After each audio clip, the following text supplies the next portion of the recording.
আসসালামু আলাইকুম। এখানে আমি আপনাকে দেখাই, আমি একটা বাটিক করছি বিছানা চাদর। আসলে প্রথম থেকে শুরু দেখাই নাই আপনাদেরকে। রসিদি বাঁধা ডিজাইন করছি, এই তো রসিদি বেঁধে ডিজাইন করছি। একটা বিছানা চাদর এবং 5টা পিলো কাভার এবং একটা বালিশের কাভার এই এই রং করছি। যখন রং করা পর শেষে যখন খুলবো ডিজাইনটা বের হবে, তখন আপনাদেরকে ফাইনাল লুক দেখাবো। এখন এই পর্যন্ত। এই দেখেন, ওই যে রং বলছিলাম না, রং পাটিকটা করছি বিছানার দর। এই হচ্ছে লাল রং, এই দেখেন। এগুলো হচ্ছে, এটা হচ্ছে বালিশের কাভার, এগুলো হচ্ছে পিলো কাভার। এই যে মানছি দুইটা ডিজাইন করছি। এখন ডিজাইনটা খোলা পরে আপনাদেরকে দেখাবো। আর এটা হচ্ছে বিছানার দর, এই দেখেন এখানে দিতেছি। এটা হচ্ছে লাল রং করছি, লাল বেট রং এটা করছি আমি বাটি। এই দেখে বেঁধে বেঁধে করছি। যখন খুলে ফেলবো তখন আপনাদেরকে দেখাবো।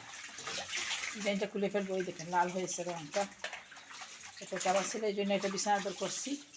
এখন আপনার খোলা পরে রংটা ফাইনালি আপনাকে দেখাবো।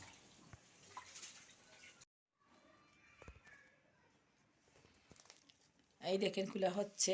এই রশিটা খুলে দিছি, এই যে ডিজাইন করছিলাম এটা খুলে দিছি। দেখেন খোলার পরে কীরকম হয় সেটা দেখাই আপনাদেরকে। এই দেই আমার ডিজাইনটা, এই দেখছেন। সম্পূর্ণটা খুলে ফেলি তাইলে দেখবেন। এটা দেখেন সম্পূর্ণ দেখছেন। এই হচ্ছে একটা পিলো কাভার। আজকে আমার গলা ভেঙে গেছে, আপনার আমার গলা ভাঙার জন্য শুনতে কষ্ট হবে, এই জন্য আমি সরিয়ে আসি। এই দেখেন, আমি সব কাজ করতে পারি, ব্লগ বাটিক সব কিছু করতে পারি। আপনারা কেউ চাইলে আমার কাছে শিখতে পারেন।